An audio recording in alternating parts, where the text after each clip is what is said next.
Hello everyone, स्वागत है आप सभी का स्टडी राइज यूट्यूब चैनल पर। तो जैसा कि आप सभी जानते हैं, हमारी यूपी टीजीटी पीजीटी राजनीति शास्त्र की क्लासेस चल रही हैं। ये है प्रैक्टिस सेट नंबर 89। जिसने 88 नहीं देखे हैं तो वो लोग प्लेलिस्ट में जाकर देख सकते हैं। एक अलग से प्लेलिस्ट बनी हुई है यूपी टीजीटी पीजीटी राजनीति शास्त्र करके, तो आप वहाँ से जाकर भी चेकआउट कर सकते हैं। और इसके अलावा हमारी पीजीटी समाजशास्त्र और हिंदी साहित्य की भी क्लासेस चल रही हैं। जो भी बच्चा इनकी तैयारी कर रहा है तो हमारे यूट्यूब चैनल से ज़रूर जुड़े। तो चलिए फिर आज की वीडियो स्टार्ट करते हैं। तो आज का जो हमने टॉपिक लिया है, ये लिया है उच्चतम न्यायालय। तो इसमें पहला क्वेश्चन है, भारत में सबसे उच्च और अंतिम न्यायिक अदालत कौन सी है? उच्चतम न्यायालय, उच्च न्यायालय, मार्शल कोर्ट या फिर सत्र अदालत। तो भारत में सबसे उच्च और अंतिम न्यायिक अदालत कौन सी है? तो ये है ऑप्शन नंबर ए, उच्चतम न्यायालय। कौन सी है? ऑप्शन नंबर ए, उच्चतम न्यायालय इसमें राइट आंसर होगा। नेक्स्ट है क्वेश्चन नंबर सेकंड, भारत में न्यायिक समीक्षा की शक्ति का उपभोग करता है अकेले सुप्रीम कोर्ट, अकेले उच्च न्यायालय, सभी न्यायालयों द्वारा या फिर उच्च न्यायालय और सुप्रीम कोर्ट। तो सेकंड का राइट आंसर क्या होगा? ये हो जाएगा ऑप्शन नंबर डी हो जाएगा, यानी कि उच्च न्यायालय और सुप्रीम कोर्ट। उच्च न्यायालय और सुप्रीम कोर्ट। तो इसमें जो सही है ये हो जाएगा ऑप्शन नंबर डी आंसर इसमें राइट आंसर होगा। नेक्स्ट क्वेश्चन के बढ़ते हैं। क्वेश्चन नंबर 3, निम्नलिखित में से किस केस में सुप्रीम कोर्ट की न्यायिक समीक्षा पर सवाल उठाया गया था? तो Golaknath case, Keshavananda Bharati case, Minerva Mills case या फिर A.K. गोपालन केस। तो निम्नलिखित में से किस केस में सुप्रीम कोर्ट की न्यायिक समीक्षा पर सवाल उठाया गया था? तो थर्ड का जो राइट आंसर है ये हो जाएगा ऑप्शन नंबर ए हो जाएगा, यानी कि गोलकनाथ केस। तो गोलकनाथ केस ये 1967 में सुप्रीम कोर्ट की न्यायिक समीक्षा पर सवाल उठाया गया था। इसमें जो सही है ये हो जाएगा ऑप्शन नंबर ए आंसर इसमें राइट आंसर होगा। नेक्स्ट क्वेश्चन की ओर बढ़ते हैं। क्वेश्चन नंबर 4, सुप्रीम कोर्ट के अधिकार क्षेत्र को बढ़ाया जा सकता है तो संसद द्वारा बनाए गए कानून द्वारा, प्रधानमंत्री द्वारा, भारत के राष्ट्रपति द्वारा या फिर सुप्रीम कोर्ट के मुख्य न्यायाधीश द्वारा। तो सुप्रीम कोर्ट के अधिकार क्षेत्र को बढ़ाया जा सकता है किसके द्वारा? तो फोर्थ का जो राइट आंसर है ये हो जाएगा ऑप्शन नंबर ए हो जाएगा, यानी कि संसद द्वारा बनाए गए कानून द्वारा। तो भारत के सर्वोच्च न्यायालय का क्षेत्राधिकार संसद द्वारा विधि बनाकर बढ़ाया जा सकता है।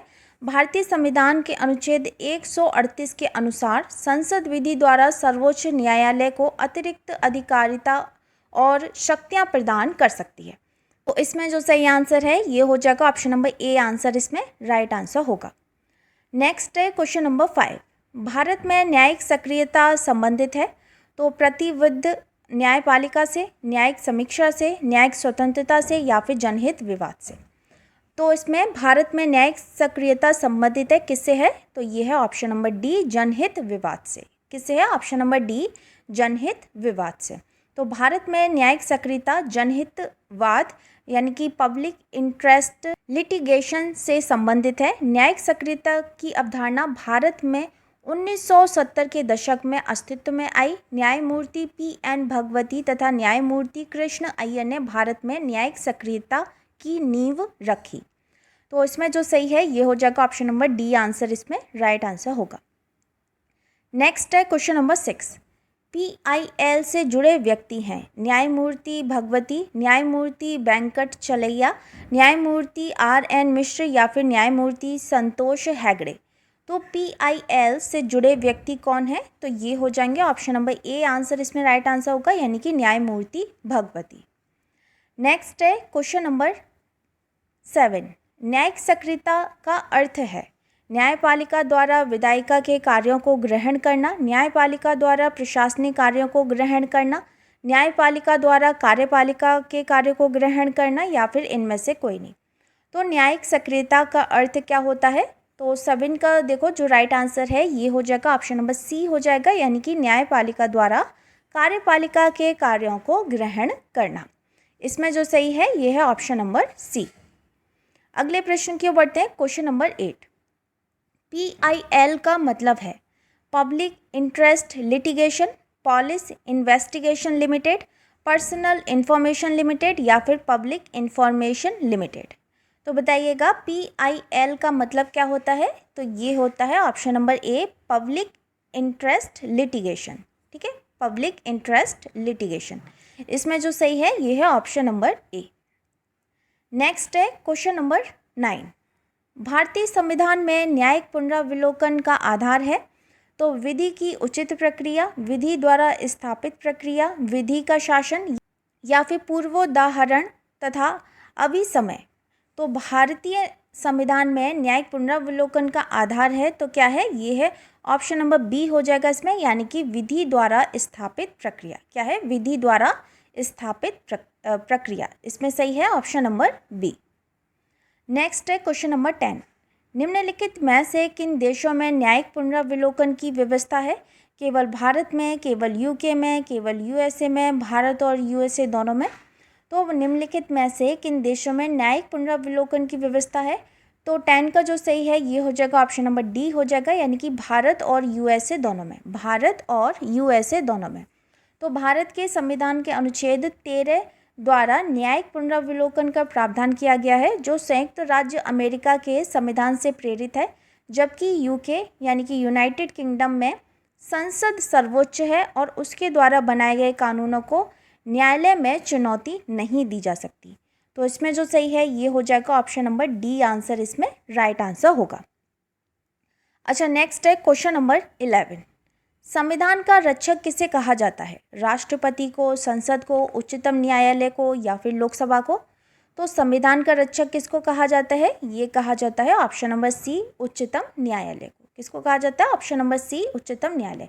तो भारत का उच्चतम न्यायालय ये संविधान के रक्षक की भूमिका निभाता है।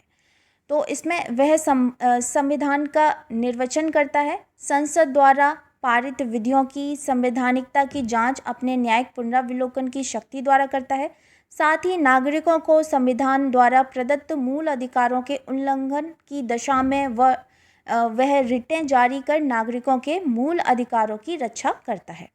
तो इसमें राइट क्या हो जाएगा? Option number C. अगला है क्वेश्चन नंबर 12। निम्नलिखित में से कौन भारत के संविधान का अभिरक्षक है? भारत का राष्ट्रपति, भारत का प्रधानमंत्री, लोकसभा सचिवालय या फिर भारत का सर्वोच्च न्यायालय? तो निम्नलिखित में से कौन भारत के संविधान का अभिरक्षक है? तो ये हो जाएगा ऑप्शन नंबर डी, भारत का सर्वोच्च न्यायालय। क्या हो जाएगा? ऑप्शन नंबर डी इसमें राइट आंसर होगा। नेक्स्ट है क्वेश्चन नंबर 15। निम्न में से किस मामले में सर्वोच्च न्यायालय ने संसद को मूल अधिकारों में संशोधन करने से रोक दिया था? तो शंकरी प्रसाद बनाम भारत सरकार, चंपाकम दोराई राजन बनाम मद्रास सरकार, गोलकनाथ बनाम पंजाब सरकार या फिर सज्जन सिंह बनाम राजस्थान राज्य? तो निम्न में से किस मामले में सर्वोच्च न्यायालय ने संसद को मूल अधिकारों में संशोधन करने से रोक दिया था? तो 15 का जो राइट आंसर है ये हो जाएगा, देखो इसमें जो सही है ये हो जाएगा ऑप्शन नंबर सी हो जाएगा, यानी कि गोलकनाथ बनाम पंजाब सरकार। तो इसमें राइट आंसर क्या होगा? ऑप्शन नंबर सी इसमें राइट आंसर हो जाएगा। नेक्स्ट है क्वेश्चन नंबर 16। संसद संविधान के किसी भी भाग को संशोधित कर सकती है, किंतु यह संविधान के मूलभूत ढांचे को परिवर्तित नहीं कर सकती। भारतीय सर्वोच्च न्यायालय ने किस ऐतिहासिक वाद में कहा है? तो केशवानंद भारतीवाद, गोलकनाथवाद, मिनर्वा मिल्सवाद या फिर मेनका गांधीवाद? तो 16 का राइट आंसर क्या होगा? ये हो जाएगा ऑप्शन नंबर ए हो जाएगा, केशवानंद भारतीवाद। तो केशवानंद भारती बनाम केरल राज्य मामले ये 1973 में उच्चतम न्यायालय की 13 सदस्यीय संविधान पीठ ने संविधान के मूल ढांचे का सिद्धांत प्रतिपादित किया था। इस निर्णय में यद्यपि संविधान के किसी भी भाग में संशोधन की संसद की शक्ति को स्वीकार किया गया था, परंतु यह भी कहा गया कि अनुच्छेद 368 संसद को संविधान की मूल संरचना या सांचे ढांचे में परिवर्तन की शक्ति प्रदान नहीं करता है। तो इसमें जो सही है ये हो जाएगा ऑप्शन नंबर ए, आंसर इसमें राइट आंसर होगा। नेक्स्ट है क्वेश्चन नंबर 18। भारत का सर्वोच्च न्यायालय केंद्र तथा राज्यों के मध्य विवादों का निर्णय करता है। तो परामर्शदात्री क्षेत्राधिकार के अंतर्गत, अपीलीय क्षेत्राधिकार के अंतर्गत, संवैधानिक क्षेत्राधिकार के अंतर्गत या फिर प्रारंभिक क्षेत्राधिकार के अंतर्गत? तो भारत का सर्वोच्च न्यायालय केंद्र तथा राज्यों के मध्य विवादों का निर्णय करता है। तो बताइए 18 का राइट आंसर क्या होगा? ये हो जाएगा ऑप्शन नंबर डी, इसमें सही हो जाएगा, यानी कि प्रारंभिक क्षेत्राधिकार के अंतर्गत। तो भारत के संविधान के अनुच्छेद 131 के अनुसार यदि कोई विवाद भारत सरकार एवं राज्य सरकार के बीच हो, या एक ओर भारत सरकार और दूसरी तरफ राज्य तथा दूसरी ओर कोई और राज्य के बीच हो, दो या अधिक राज्यों के बीच हो, का निर्धारण ये उच्चतम न्यायालय द्वारा किया जाएगा और यह उसकी आरंभिक अधिकारिता के अंतर्गत आएगा। तो इसमें जो सही है ये हो जाएगा ऑप्शन नंबर डी, आंसर इसमें राइट आंसर होगा। नेक्स्ट है क्वेश्चन नंबर 19। सर्वोच्च न्यायालय की सीट नई दिल्ली में है, पर यह कहीं भी अपनी सीट रख सकता है। सीट कहाँ होगी, इसका निर्णय कौन करता है? प्रधानमंत्री, कानून मंत्री, मुख्य न्यायाधीश या फिर मुख्य न्यायाधीश राष्ट्रपति की स्वीकृति से। तो 19 का बताइए राइट आंसर क्या होगा? तो ये हो जाएगा ऑप्शन नंबर डी हो जाएगा, यानी कि मुख्य न्यायाधीश राष्ट्रपति की स्वीकृति से। तो भारत के संविधान के 5वें भाग में अनुच्छेद 130 में कहा गया है कि उच्चतम न्यायालय ये दिल्ली में अथवा ऐसे अन्य स्थान या स्थानों में अधिविष्ट होगा जिन्हें भारत का मुख्य न्यायमूर्ति राष्ट्रपति के अनुमोदन से समय समय पर नियत करे। तो इसमें जो सही है ये है ऑप्शन नंबर डी। नेक्स्ट है क्वेश्चन नंबर 20। एक रिट का अर्थ है एक व्यापारी द्वारा जारी एक आदेश, एक राजनीतिज्ञ द्वारा जारी एक आदेश, एक प्रभुता संपन्न सरकार के नाम न्यायालय द्वारा मोहर के अधीन जारी एक औपचारिक आदेश जो एक अधिकारी को कुछ विशिष्ट कार्य करने से रोकने के लिए जारी किया गया हो, या फिर भारत के राष्ट्रपति द्वारा जारी एक आदेश। तो एक रिट का अर्थ क्या होता है? तो 20 का जो राइट आंसर है ये हो जाएगा ऑप्शन नंबर सी, इसमें सही हो जाएगा। कौन सा है? ऑप्शन नंबर सी आंसर इसमें राइट आंसर होगा। अच्छा, नेक्स्ट है क्वेश्चन नंबर 21। भारतीय संविधान में न्याय शब्द का उल्लेख कहाँ पर है? तो प्रस्तावना में, मौलिक अधिकार के अध्याय में, नीति निर्देशक तत्वों के अध्याय में, या फिर कहीं नहीं। तो भारतीय संविधान में न्याय शब्द का जो उल्लेख है वह कहाँ पर दिया गया है? तो 21 का जो राइट आंसर है ये हो जाएगा ऑप्शन नंबर ए हो जाएगा, यानी कि प्रस्तावना में। कहाँ पर है? प्रस्तावना में। तो भारतीय संविधान में न्याय शब्द का उल्लेख ये प्रस्तावना तथा नीति निर्देशक तत्व दोनों में है। ठीक है, प्रस्तावना में भी है और नीति निर्देशक तत्व दोनों में है। तो इसमें ए और सी इसमें दोनों ही सही हैं। नेक्स्ट क्वेश्चन की ओर बढ़ते हैं। Question number 23। भारत में सर्वोच्च न्यायालय के न्यायाधीशों की कुल संख्या कितनी निश्चित की गई है? 15, 26, 28 या फिर 17? तो 23 का जो राइट आंसर है ये हो जाएगा ऑप्शन नंबर बी हो जाएगा, यानी कि 26।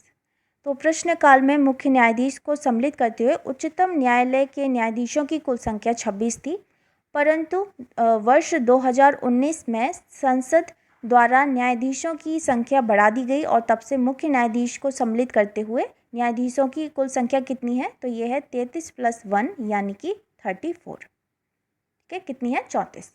तो इसमें जो सही है ये हो जाएगा ऑप्शन नंबर बी आंसर इसमें राइट आंसर होगा। नेक्स्ट है क्वेश्चन नंबर 24। भारत का सर्वोच्च न्यायालय मुख्य न्यायमूर्ति और अन्य कितने न्यायाधीशों से मिलकर बनता है? तो 25, 33, 31 या फिर 26? तो 24 का जो सही है ये हो जाएगा ऑप्शन नंबर बी हो जाएगा। इसमें वर्तमान में उच्चतम न्यायालय में मुख्य न्यायाधीश तथा 33 अन्य न्यायाधीश हैं। एक मुख्य न्यायाधीश है और प्लस 33 अन्य न्यायाधीश हैं। तो इसमें जो सही है ये है ऑप्शन नंबर बी। नेक्स्ट है क्वेश्चन नंबर 25।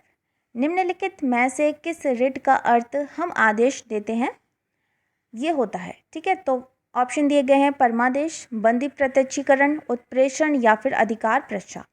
तो किस रिट का अर्थ होता है कि हम आदेश देते हैं? तो इसका जो सही है ये है ऑप्शन नंबर ए है, यानी कि परमादेश। तो परमादेश रिट का अर्थ होता है हम आदेश देते हैं या हमारा आदेश है।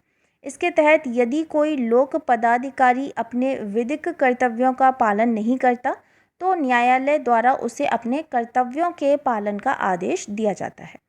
तो इसमें जो सही है ये हो जाएगा ऑप्शन नंबर ए आंसर इसमें राइट आंसर होगा। तो दोस्तों ये थी आज की वीडियो अगर आपको पसंद आती है तो वीडियो को लाइक, कमेंट, शेयर ज़रूर करें और जो भी बच्चा चैनल पर पहली बार आया है तो चैनल को ज़रूर सब्सक्राइब करें। मिलते हैं बहुत जल्द नेक्स्ट वीडियो में, तब तक के लिए थैंक यू सो मच।